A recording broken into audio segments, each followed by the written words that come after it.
Je voudrais accueillir, on va commencer par Isabelle Mergo qui doit être en salle. Merci d'accueillir également François Debloc, Gaïa Ouest, Bernard Lecoq.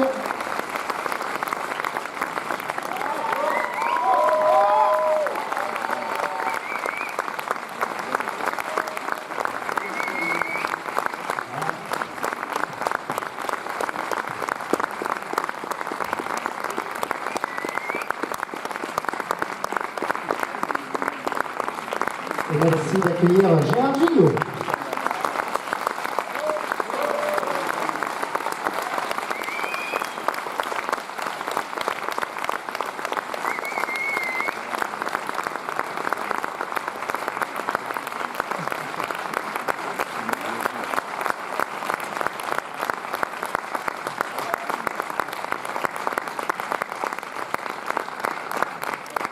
Des micros passent en salle. Est-ce qu'il y a une première je veux juste dire aussi, on ne peut pas faire monter tout le monde, il y a aussi dans la salle Fabrice Le Lion, c'est le flic, il y a François Pâtissier, Alex Castinet, Eric Leroc, il y a Saskia. Et vous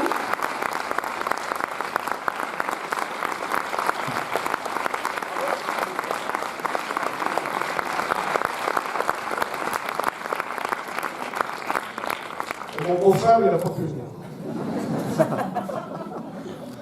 Une première intervention en salle. Je pose la première question.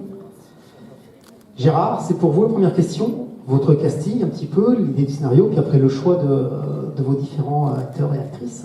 Et j'ai choisi les meilleurs.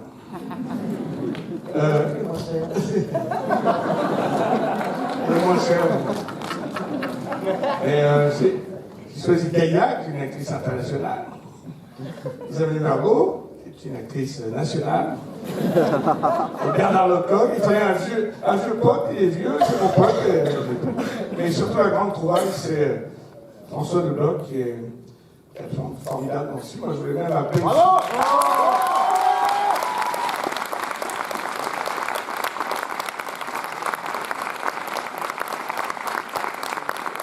Je voulais même appeler ce film le meilleur espoir masculin. Mais bon, pour lui non plus. Hein. Donc voilà, non, François, je l'ai auditionné, je ne le connaissais pas, ce grand acteur. Et c'est lui qui m'a séduit, c'est lui qui représentait ce que je voulais dans cette histoire. Il fallait qu'il soit à la fois incontrôlable, insupportable, un petit con, et en même temps attachant. Il fallait qu'il sache manier les vannes, parce qu'il me tacle beaucoup. Et puis je trouve qu'on se ressemble musculairement parlant. Ça pouvait être un film de substitution. Mais surtout, qu'est-ce qu'il y a? Là, tu me fais rire. C'est pour ça que j'ai choisi. Et donc voilà, ça s'est fait comme ça. Et la difficulté de ce film, c'est que c'était un peu plombé au début. Donc moi j'ai toujours pris des sujets un petit peu graves comme ça. C'est vrai que la rafle, tu le dis, c'est pas non plus très rigolo dans Massignol ou dans une époque formidable. Mais ce que j'aime, moi, c'est prendre ça et puis essayer d'accommoder tout ça pour que ça arrive vers le soleil, vers la comédie, vers la vie, vers l'espoir. C'est pas un film de deuil, c'est un film de renaissance, c'est de seconde chance. Je dis ça, vous l'avez compris, c'est pas la peine de... J'explique le film hein, pour ceux qui n'ont pas... Mais je les ai entendus rire, ça m'a fait très plaisir. Et j'ai l'impression qu'en plus, plus il y a des choses émouvantes, plus après les rires sont là. Donc ces deux émotions se marient bien et je suis très, très heureux de ce film. Maintenant, l'avenir est à lui. C'est un grand garçon, donc il faut qu'il fasse son chemin. C'est beau, hein?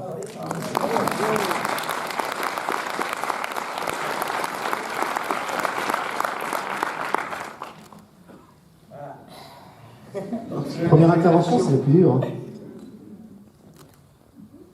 La pub pour les sonotones, c'est un sponsor ou c'est une petite dent? Pardon? Non, mais c'est vrai que, en général, quand je joue à la télé, il y a des choses assez terribles, mais en même temps, Audica, ils nous ont donné des sous, là, ils sont en train peut-être de nous les reprendre.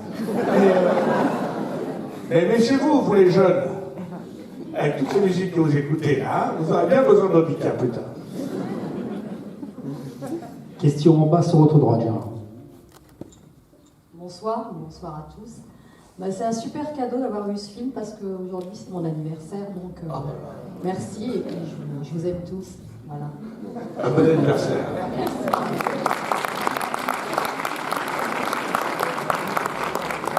Avec un peu de chance, demain ce sera l'anniversaire d'autres personnes. Donc on peut avoir du succès, c'est tous les gens. Du mois d'avril, ils viennent. Ça va faire le 13. Gérard, il y a un vrai contraste entre votre choix de Toulon et de la Bretagne, de l'océan Atlantique et de la Méditerranée. C'est un vrai choix dans votre film, justement, de séparer ces deux mondes. Oui, il fallait. Moi, je voulais opposer la Méditerranée, le Mistral, les cigales, le soleil, là où finalement Hugo, le personnage de François, est un peu perdu, et puis le ramener dans un truc un peu plus océanique, un peu plus humide, avec des fondamentaux bretons qui ne font rien, mais qui existent vraiment. Et alors, pour la petite histoire, j'ai pas eu de Mistral en bas. On a été chercher des ULM pour essayer d'envoler la fausse voile du kitesurf. Et en Bretagne, on a eu 5 semaines de beau temps absolu. Donc toute la pluie que vous voyez, c'est les pompiers. Et les effets spéciaux. Parce qu'il a plu le dimanche quand on voulait aller se promener. Ouais. Question sur votre droite. Bonsoir Monsieur Junio. Envisagez-vous un numéro 2? Peut-être une grève de poumon.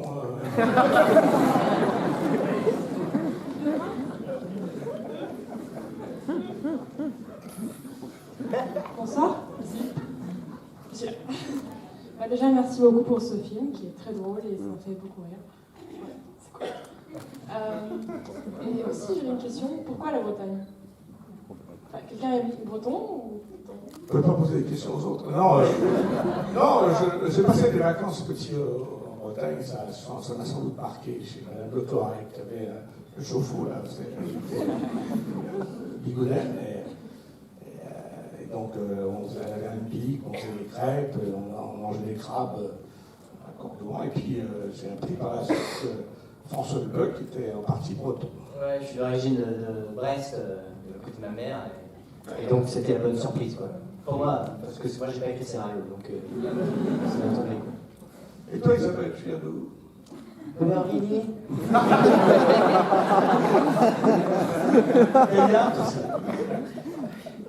Je suis techniquement née à Paris, mais j'ai été élevée entre Paris et Londres, donc j'ai retrouvé le même temps en Bretagne, quoique c'est vrai qu'il a fait très beau, donc bon, voilà. Mais tu travailles à Hollywood. Ça, c'était la grande blague sur le plateau, c'est-à-dire que dès que j'arrivais sur le plateau, il y avait Gérard qui disait « Ah, voici l'actrice hollywoodienne !» Bel accueil, très bel accueil. Mais, c'était un des plus beaux plateaux sur lesquels je me suis retrouvée, parce qu'il y avait une vraie humanité et une équipe très bienveillante. Et j'espère que ça se voit dans le film, mais c'était une équipe chaleureuse, bienveillante, humaine, et voilà. On dit ça parce qu'ils sont là, sans doute. Et c'est vrai que c'était une aventure épatante, mais ça, les gens s'en foutent. Hein. Ouais, c'est vrai que c'était formidable. Et Dream Team, il y a personne qui était. Il y a toujours un truc dans une équipe, toujours un chef opérateur qui vous balance un chef électro qui a une tête de con, ou un perchman, ou un metteur en scène. Ou un metteur en scène. De temps en temps. Ou une actrice. Oui. Ah, moi, je suis un peu actrice. Et donc là, c'était vraiment épatant. C'est un souvenir magnifique. Et d'ailleurs, pour remercier le village de Saint-Suaire qu'on a tourné en Bretagne, on avait offert un feu d'artifice. J'ai un souvenir absolument merveilleux de ça, parce que je suis un fou de ça, et donc on a demandé à la société qui s'occupait du feu d'artifice du maire de faire un petit truc, puis comme c'était moi, ils en ont rajouté énormément pour le même prix. Ce qui fait que le maire a fait la gueule, parce que son futur feu d'artifice qui est un va être minable. Il va peut-être perdre sa place, mais donc, vive le feu d'artifice. Bonsoir à tous les 5. Déjà, je voulais dire que c'est un très bon film français, en tout cas c'est ce que je pense. Moi j'ai passé un bon moment et c'est un film qui fait plaisir. Donc merci. Et j'ai une question pour Gérard Jugnot. Je voudrais savoir pourquoi avoir choisi le thème de la seconde chance. Ça peut foutre.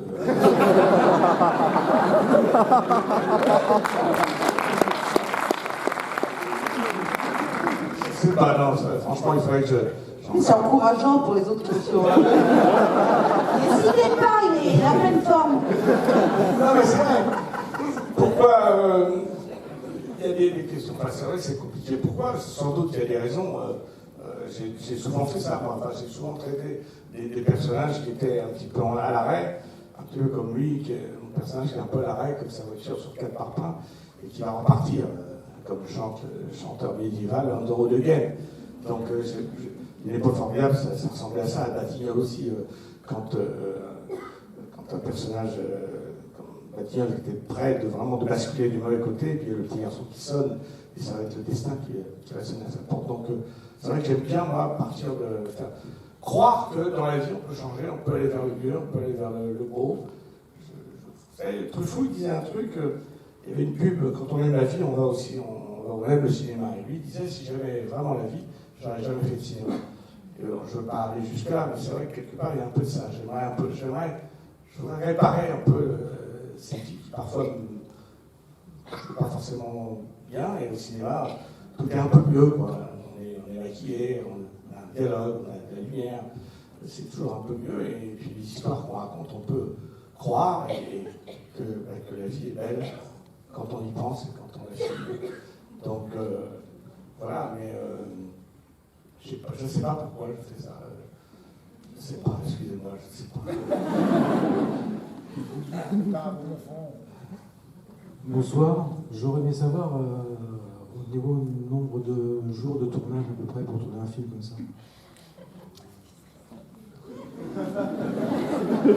Ça peut être fou. Non, il se fait une semaine. Un tournage normal. Et c'est vrai que j'ai été très bien second ça. C'est aussi, je vous remercie, il était pas là, le producteur Romain Rangin, qui m'a vraiment, quand je lui ai raconté cette histoire, il était très enthousiaste sur le thème, et moi j'avais les jetons, je ne sais pas comment faire pour me dépatouiller, pour pas faire un film plombant, pour faire un film comme je les aime. C'était un film où il y a évidemment de l'émotion et de l'humanité, mais aussi des rires, des choses qui se déclenchent, comme le premier gag qui sert à rien dans le film, si ce n'est pour juste nous avoir montré que mon fils est bien vivant, que c'est pas une autobiographie. Et puis aussi montrer que c'était une comédie, quoi. Et puis Romain m'a présenté à Guy Laurent, qui m'a écrit Thomas en nul, et puis aussi Romain Prota qui m'a remis un grand coup de soleil et de dialogue sur le film. Mais Gérard, je crois vraiment qu'il veut savoir le nombre de jours que ça prend un film. Alice Pellegrini, 5 jours par semaine, ça fait 42 jours, 43 jours. Et on tourne, il y a des gens qui disent là, mais on tourne 2 minutes par jour, donc en 8 heures. Non, on tourne toute la journée, mais ça fait 2 minutes de film. Non, rien de ce que tu racontes là. Je suis fatigué. On tourne toute la journée, ça fait 2 minutes. 2 minutes tu tires, on tourne en 8 heures, 2 minutes tu tires, voilà, je suis fatigué. Ça fait un mois que je suis sur la route avec la réponse aux questions. Je viens. Donc voilà. Bonsoir, moi je suis là. Alors, moi, très bon film, merci. Je voulais savoir justement d'autres anecdotes de tournage, votre meilleur moment de tournage à chacun, enfin, le meilleur souvenir que vous retenez de ce film. Des anecdotes du soir. Oui. Après le tournage. Non, il y en a une qui me plaît bien, c'est à la fin avec François, quand il y a la baffe. Je vais lui donner une baffe. Je lui explique, hein. Il n'avait jamais fait ça au cinéma. Je lui dis, écoute, c'est pas la peine. On l'apprend. Je fais ça, tu tournes ta tête. Et suivant qu'on met la caméra bien placée, il n'y a pas besoin de prendre la baffe, quoi. Il l'a pas fait, il se l'est pris. D'une grande force. On n'a fait qu'une prise, mais je vais démonter la tête. bonne, quoi. T'as des anecdotes, toi? Il n'y a personne d'autre? Bah, moi, il y a un moment que j'ai adoré, c'est le moment où on écoute la musique du petit avec le générique des Cités perdues, enfin des Cités d'or. Et je sais pas pourquoi, il y avait un peu un truc magique sur le plateau à ce moment-là. Tout le monde est redescendu d'un cran, quoi. On est tous. La musique, comme si la musique nous avait tous absorbés ensemble dans un univers, et on est tous un peu cassés, on n'a même pas eu besoin de jouer, je pense. On a écouté, et puis on a laissé tourner. Voilà, ça c'était un joli moment, j'ai trouvé. T'as pas une anecdote, toi? 2 heures, moi. Bah non, j'ai pas de micro, mais je sais pas. Je suis un acteur de plein air, moi. Je peux parler à 2000 personnes sans problème. Non, j'ai pas d'anecdote. Je suis venu 2 jours, mais j'étais bien reçu. J'étais content. C'était un rôle très difficile parce qu'il a fallu que j'apprenne la chirurgie, le golf, de faire copilote et amitié avec Gérard. Ça a été du boulot, mais enfin, je regrette pas. Bravo. Merci.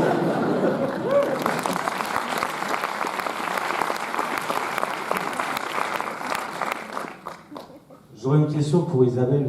Est-ce qu'elle ne sont pas un peu frustrée quand elle voit le film? Pourquoi? C'est un très grand rôle, ça. Non, mais pourquoi? Non, par rapport à la relation que vous avez avec Gérard. Ah, on se rattrape dans la vie. Je suis pas frustrée, je suis très heureuse. Non, je suis très heureuse. Ah oui? Voilà, du film. Et Isabelle, je la connais depuis un petit moment. Et surtout, on avait écrit ensemble Meilleur espoir féminin, et qu'elle avait fait avec beaucoup de talent et qu'elle ne voulait plus jouer, donc il a fallu les supplier. Elle adore ça. Mais je trouve super, et je voulais pas qu'elle soit comme elle est parfois au théâtre, un peu trop exubérante. Je voulais qu'elle soit dans un... Je suis toujours d'une justesse absolue. Je parle au théâtre. D'une sobriété. Je parle au théâtre. De temps en temps, tu... Non. Ah, tu dois être, je suis très content de ce qu'elle a. Et non, pour répondre à votre question, non, je ne suis pas frustrée. Et par contre, il y a un truc qui était très drôle, c'est qu'on a fait une rencontre avec... Et il y a un petit garçon qui disait, mais pourquoi vous hésitez avec Isabelle?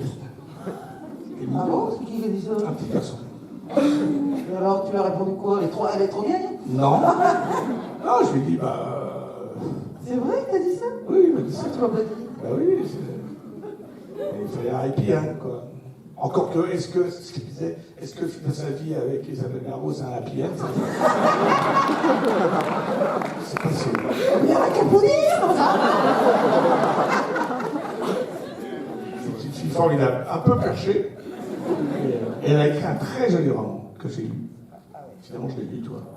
Fais pas de la pub là, c'est pas l'heure et mieux. Non, tout à l'heure, on en parlera. Moi aussi, j'ai écrit mes mémoires. J'ai tracé. Mais non, mais en fait, les gens, ils attendent souvent des anecdotes, des choses et tout. Et on est assez concentrés, il ne se passe pas grand chose de drôle à raconter. Et le soir, on est tous assez crevés. C'est vrai, il y a rarement des trucs à mourir de rire à raconter. Ou de... Non, non. Juste quand je conduisais la voiture, les freins relâchés, ça c'était marrant. Ouais. Non, mais sinon, c'est vrai que on fait un métier comme ça qui fait un petit peu rêver parce que ça sort un peu de l'ordinaire, mais les journées se passent assez pépère, franchement. Non? Oui? Oui, parle pour toi, tu je bossais comme un âne, toi. Ah oui, non, j'ai rien foutu. Non, voilà. Non, surtout, elle avait une très belle chambre à Saint-Malo. Ah oui, une belle chambre. Avec une télévision qui se... Mais j'ai jamais vu ça, parce que comme j'avais ma chambre qui donnait sur l'eau, là, la mer. Il y avait une grande baie vitrée. Et pour ne pas m'empêcher de voir la mer, comme si j'aimais ça, enfin bon, bref, pour pas gâcher le paysage, ils n'ont pas mis la télé devant. La télé était dans le plafond. Et donc, il y avait une petite fenêtre, et puis... Et puis quand j'en avais marre que je voulais voir la mer, là, et donc j'ai invité, comme j'étais la seule à avoir cette belle chambre, que je n'avais pas fait un caprice pour ça, on m'avait donné, J'ai invité toute l'équipe dans la chambre pour primer, pour leur montrer. Voilà. C'est Toute super l'équipe est passée. Toute l'équipe est passée dans mon lit. Voilà. C'est une anecdote. Il y a une anecdote. Il y a une anecdote dans la première scène où tu es sur le lit quand on parle et que je m'en vais. Il y avait, moi c'était la maison où j'habitais, il y avait une petite chatte qui s'appelait Juju, une grosse chatte, qui pétait un peu, mais qui était très mignonne, c'était doué avec. Hein. Et donc on l'a vu, comme elle était toute mignonne, alors voilà, on l'a mis dans le lit pour que ça fasse un truc comme ça, et puis elle bougeait jamais, et puis quand elle était bien, toi tu n'arrivais pas. Et il y a eu une prise formidable où Isabelle était super, sauf que on ne peut pas la tirer. Pourquoi? Parce que la chatte se léchait le cul en premier plan.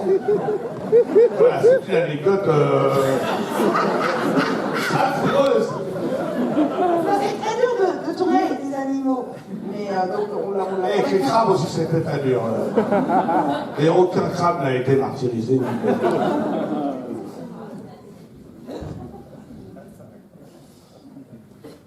J'aurais une question pour François Desblocs. Je trouve que vous avez été particulièrement gâté par Gérard pour votre rôle. Et en fait, j'étais assez surpris parce que quand on regarde l'affiche, si vous regardez bien, on découvre vos yeux en fait dans le film, pas tellement sur l'affiche. Donc est-ce que c'était un bizutage ou est-ce que vous avez été bizuté sur le tournage? Je vois ses yeux, moi. Ils sont un peu chafouins parce qu'il est très... Bon, les miens, on les voit pas, ils sont tout... Non, j'ai pas été bizuté. Au début j'avais une ombre carrément sur mes yeux, mais on l'a enlevé finalement.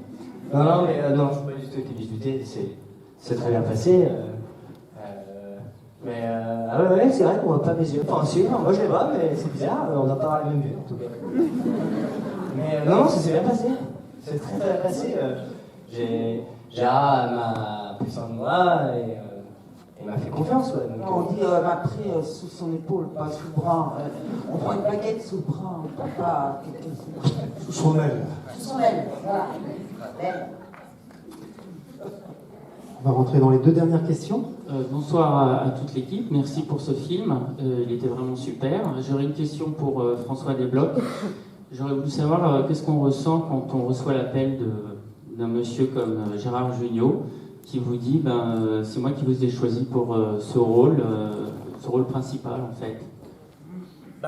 J'étais hyper content, c'est comme si il y avait le Père Noël d'une ordure qui t'appelait et qui te dit tu ne reviens pas dans le prochain film quoi.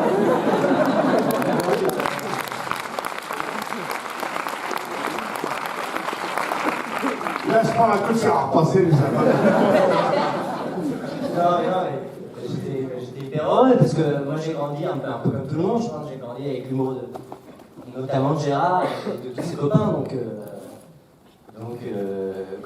à la base, il m'a pas appelé en proposant le rôle, alors j'ai quand même passé un essai, mais il m'a appelé pour me confirmer, ça c'était pas mal. Et donc, j'étais ravi. Enfin, je sais pas, moi je les ai tous regardés une vingtaine de fois, les bronzés font du ski, tous ces films-là. Mon père est là dans la salle pour en témoigner, quoi. Enfin, je parle, moi j'étais content. Non, c'était un honneur. Mais c'était pour moi l'honneur de découvrir un grand copain.